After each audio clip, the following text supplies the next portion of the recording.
Welcome to today's Global Connections program. I'm Bill Miller. What is a group called Parliamentarians for Global Action, commonly called PGA? What is the group Parliamentarians for Global Action doing to promote world peace, as well as to enhance human rights and economic and social development? We'll be back in just a moment to talk about these and other important issues.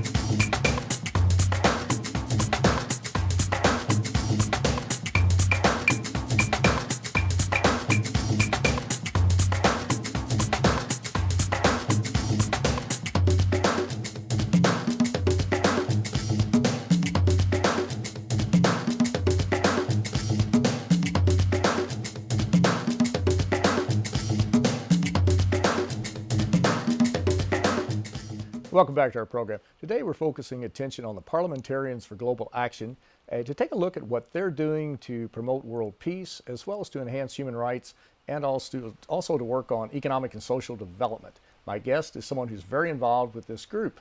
My guest today is Shazia Rafi, who is the Secretary General of the Parliamentarians for Global Action. Ms. Rafi, a Pakistani national, has an MA from the Fletcher School of Law and Diplomacy. Shazia Rafi, welcome to today's Global Connections program. Thank you. Pleased to be here, Bill. I appreciate you being with me. The Parliamentarians for Global Action, what exactly is this group? When was it formed? Why was it formed? And what does it do?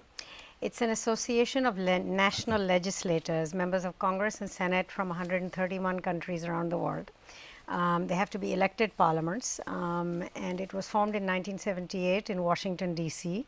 by then Congressman Paul Simon, who later became Senator Paul Simon. And its first sort of campaign was to get the Comprehensive Treaty Against Nuclear Testing.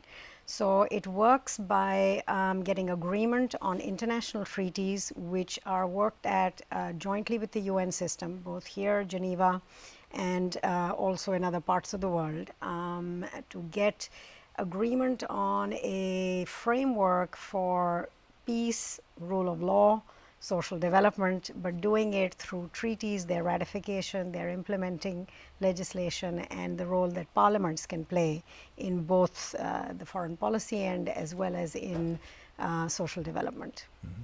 And so you have to be a member of Parliament or Absolutely. Congress or something like that. Sitting member of an elected legislature. Mm-hmm. Now you're the Secretary General Yes. for the Parliamentarians for Global Action, which we say is PGA. We're not confusing it with Professional Golfers Association. No, for our golfing enthusiasts. we don't have their funding either. So. Well, they do have sufficient That's funding. right, That's that's right. right. But what do you do as Secretary General? Well, the Secretary General is in some ways like the chef of the restaurant. In terms of conceiving the actual work plan, the ideas that come from members, working with a board of directors which are elected on 2-year terms, members of parliament from around the world, and working with senior level officials from within the UN system who are part of a UN committee of advisors.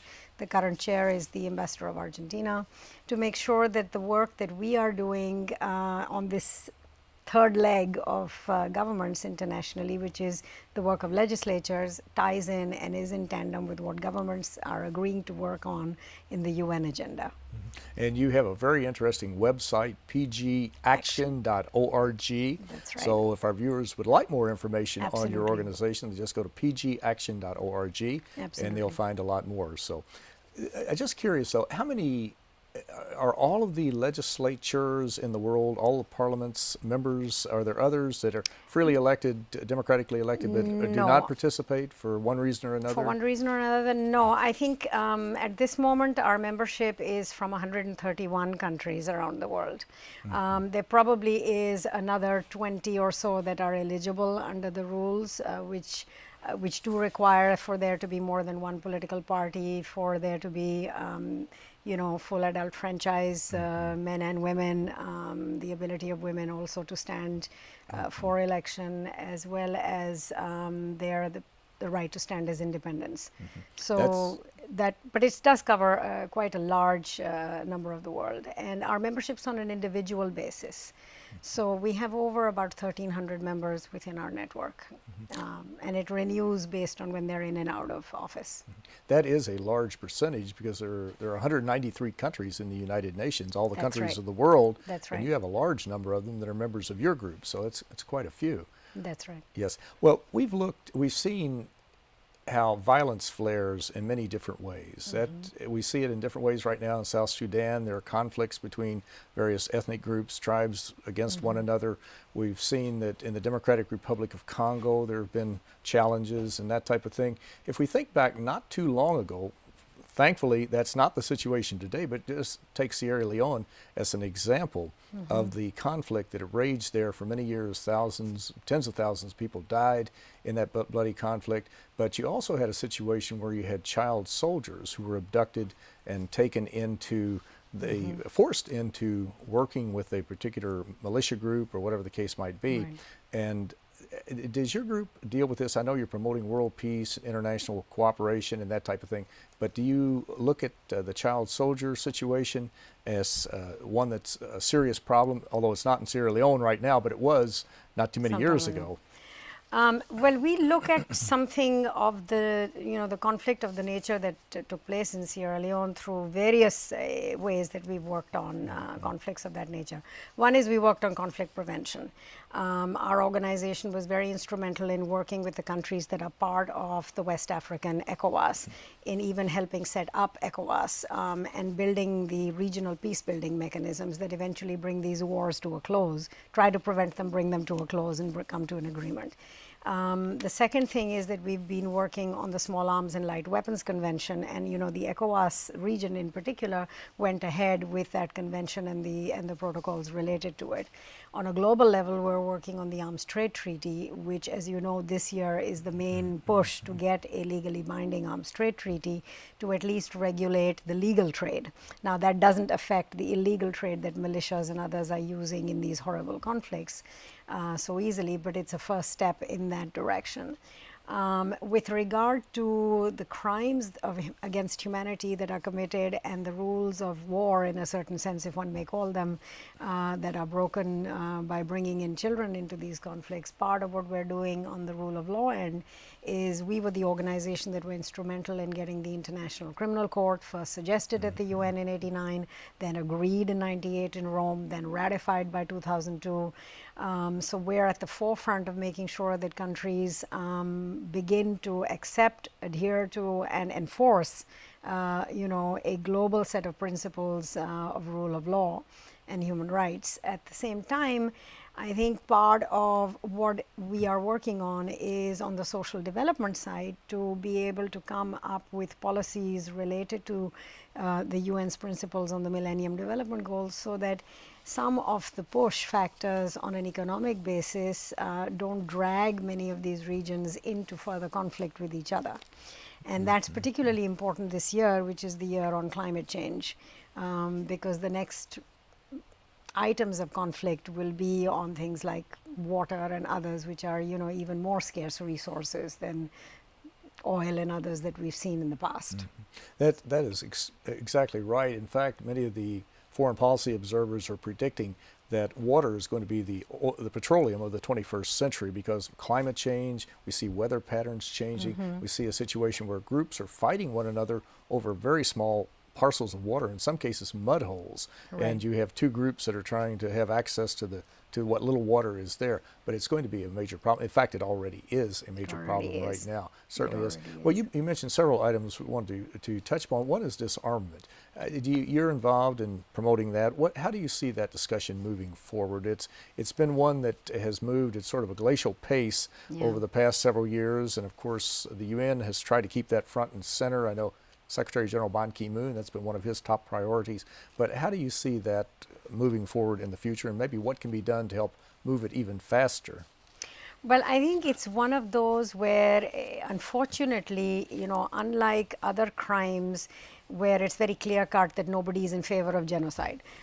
Here it is one where governments have both an export role in the production of weapons, in the buying of weapons, and even in sometimes the use of weapons.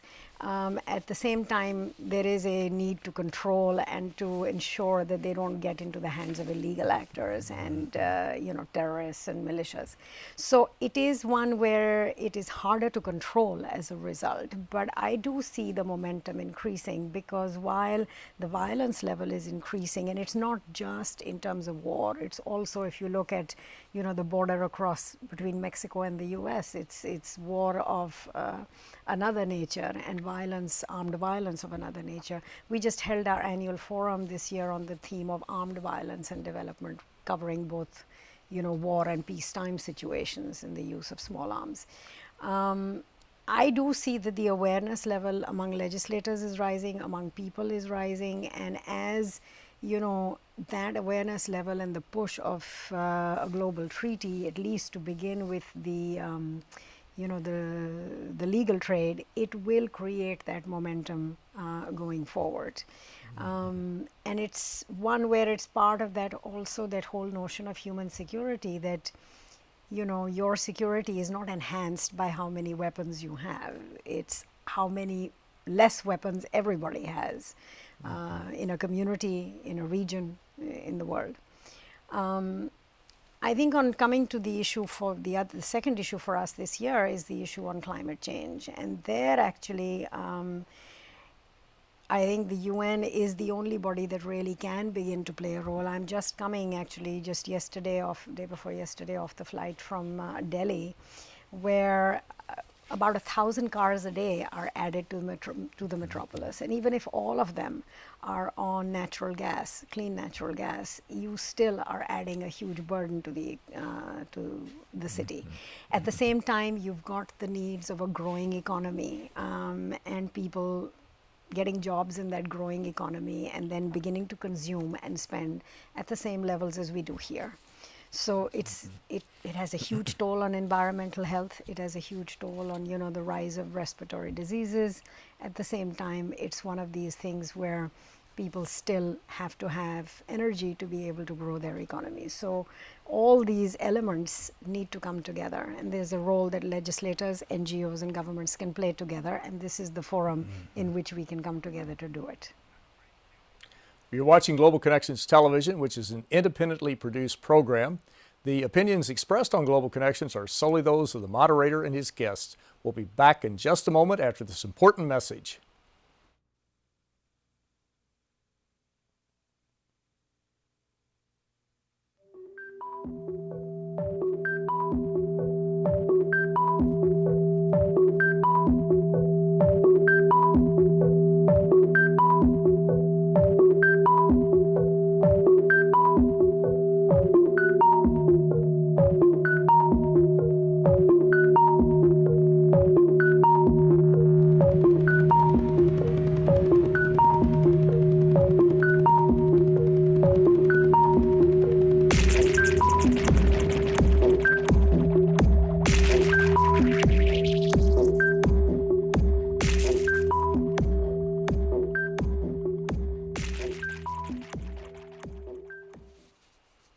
Welcome back to our program. Today we're looking at a group, Parliamentarians for Global Action, that's working on promoting international peace as well as economic and social development and respect for human rights. My guest is someone who's very knowledgeable of this organization.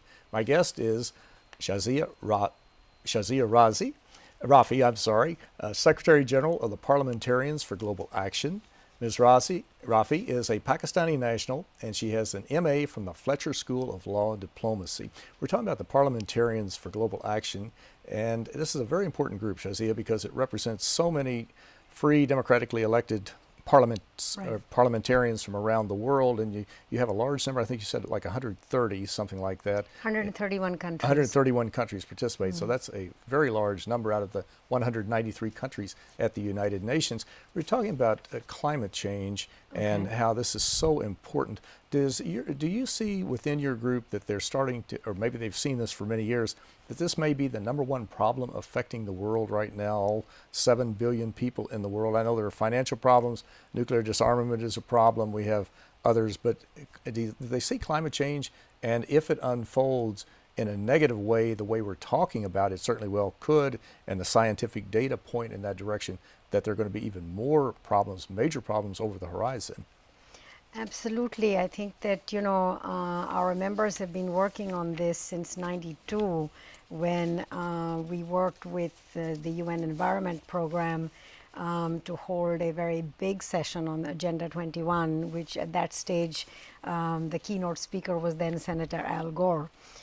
So this group of parliamentarians has been working on getting a strong international agreement for Agenda 21, for the Kyoto Protocols, for all the relevant international instruments, and to get them implemented at the national and local level. We've also had 2 years ago our annual forum hosted by the US Senate on energy and environment management, where several members who've been very active in this, including Congressman Ed Markey and others, spoke about the efforts they were making on environmental legislation. It's just that it's a very difficult task because it ties into all the pressures that legislatures have of both providing for jobs in this sort of economic downturn in the short run, while also balancing the needs of the climate and the environment in the long run. And somehow the two have to be made to work in tandem. And this is one of the things which, as legislators, I know that both men and women are particularly concerned about, women in particular, because it's affecting their lives in many ways, including when air is polluted, when water is polluted. It is they, as caregivers in their homes, who are suffering. It's taking them longer to go and get water. It's taking them a toll on illness, on days of labor lost, etc. So one of the things that I think is very hard is bringing all that together in data that is easily understandable, that is short and easy on an advocacy basis. It's easier to sort of push for the children's immunization campaign than it is to push for reducing greenhouse gases, for reducing pollution, for working for cleaner water. Well, Shazia, you're right. It is a quandary, and these parliamentarians have to deal with that to try to balance it and to make sure they work on both sides of the argument or the situation. You mentioned women. That brought to mind the UN Millennium Development Goals, which were adopted in 2000. There were 8 logical, practical, measurable goals. One, to reduce abject poverty by 2015, to promote universal primary school education. The 7th goal dealt with sustainable development, and then another goal dealt with empowering women. Women are absolutely critical in every society. It doesn't matter where it is. Do you have any programs specifically geared to helping women, to empower them even more so they can play even a more positive role? Sure. We worked actually at the start of the process for Beijing with then former Congresswoman Bella Abzug. And we worked on the campaign, she used to call it the 180 days, 180 ways to Beijing. So initially we worked on getting more women into the legislature. How do you get women to run for political office? How do you make them more effective once they're there? And what we've been working on since then is to take the role that women legislators are playing in the legislature. Once they're elected, what is it that they're actually doing? What are the bills that they're putting forward? What are the initiatives that they're working on? And publicizing the ones that are in tandem with the UN agreements of Cairo, Beijing, and the Millennium Development Goals as a way of positive reinforcement. At the same time, we work with a range of NGOs to provide more technical assistance than we as a small organization can by linking them up at the global level. At the national level, there are several women's organizations, women's bar associations, lawyers who are concerned about women's rights who are coming together to assist legislators in meeting their commitments on this. We now, I think, are in a world where, several agencies, both here in the UN as well as elsewhere, governments are now led by women. Jamaica just elected a former PGA member, Portia Simpson, as their prime minister. So in a certain sense, we're now at a stage where it is no longer a surprise for a woman to be in a position of authority and responsibility. Now it's a question of what is it that we women will be able to do to deliver that is different from what the world that men created before. And they do have a major role to play. Absolutely. Now, still not moving away from women because they play a very critical role, but scientific data, there's more and more mounting data that indicates that climate change is here. It is happening. There are a lot of dire predictions as to what will happen in the future. And one of the situations or one of the conditions contributing to climate change really is overpopulation. October 31st of 2011, the United Nations projected the 7 billionth person was born on the face of the earth. Another billion will be added within another 12 or 13 years. So by 2050, they're projecting at least 9.5 billion people and maybe even more. What should we be focusing more on the population situation? Obviously, no one's in favor of coercive population policies or anything like that, but should we be talking more about just how many people can planet Earth really sustain? Because as you mentioned, there were 1,000 new cars a day being added in Delhi, and that's just one city. And just imagine the resources that are being consumed to build those cars, to operate those cars, and what's happening in New York, Beijing, just all around the world. And we can't go on in an unsustainable way with just more and more millions and billions of people. Sure. I mean, I think there's 2-3 aspects here that are important to work in sort of coordination. One is that we no longer talk, as you know, about overpopulation. We talk more in terms of focusing on the reproductive health of the woman and the family, so that in a sense that when women have access to reproductive health, when women have access to education, and girls have access to education, and families also are able to understand that if they space the children in their families, they are going to be able to have a better life for each of those children, the population growth naturally begins also to slow down. At the same time, the UN has a very powerful agency, the UN Fund for Population Activities. We've been working with them since '92. And there again, the focus is on providing women and their families with the reproductive health needs that they choose to have. At the same time, I think one of the things that is pretty key is what is the kind of consumption that each individual is going to do. Because if each individual at 7 billion plus decides to consume what I as a New Yorker might do, then we're really in trouble. So I think part of it is also a retraining and an education of those who are already at a developed stage, but also those who are now rapidly developing, that there's an aspect to this consumption that should not really be repeated, because otherwise we're all in trouble. And of course, we're talking about some really important issues, and our viewers can go to pgaction.org for the Parliamentarians for Global Action group and find much more information about what we're talking about. And not to get away from women, though, but they are very critical. Every study has shown that if women are educated, if their standard of living, the quality of life improves, that they do make much more logical, rational decisions about how to have a family, how to space the family, to make sure that the children are cared for, and to try to provide as good of assistance to the children as possible. But that's very important. Now, the UN, you mentioned the Women's Conference in 1995 in Beijing, That's right. I guess is what it was. And of course, the United Nations has had a variety of international conferences to focus on population and development, to focus upon environment and development. The one in 1992, the UN Conference on Environment and Development, was held in Rio de Janeiro, a major conference. It produced the concept of sustainable development, or at least put it into the vocabulary. It had been created a little before that. And it also developed Agenda 21, which you mentioned a minute ago, which was a very helpful publication, document. But now the UN Rio Plus 20 is going to be a conference in 2012 in Rio de Janeiro, 20 years after the original one, and that's going to focus on sustainable development. First off, will you participate in it, or will your group participate, and what do you think should come out of that conference?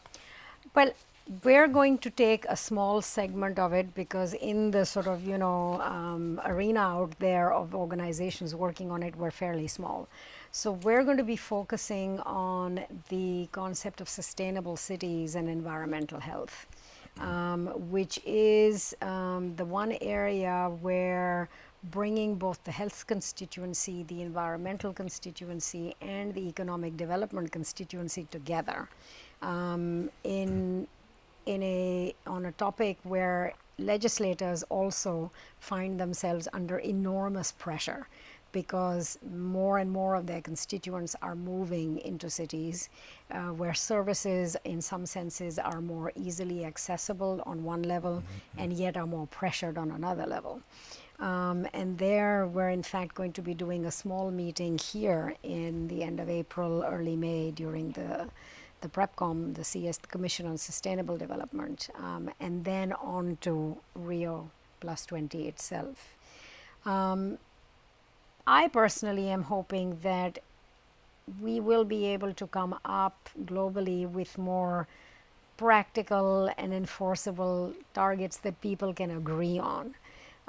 Because I think the biggest difficulty in this context when you do these large international meetings is it is a great way of inspiring yourself to go further along certain goals, but then keeping that momentum and sticking to what you've agreed is very hard. Well, Shazia Rafi, these are very important issues, and the Parliamentarians for Global Action, they certainly have a very valuable role to play in focusing attention on the problems and helping to overcome them. But I want to thank you so very much for a very interesting and a very informative program. Thank you very much for having me. Thank you.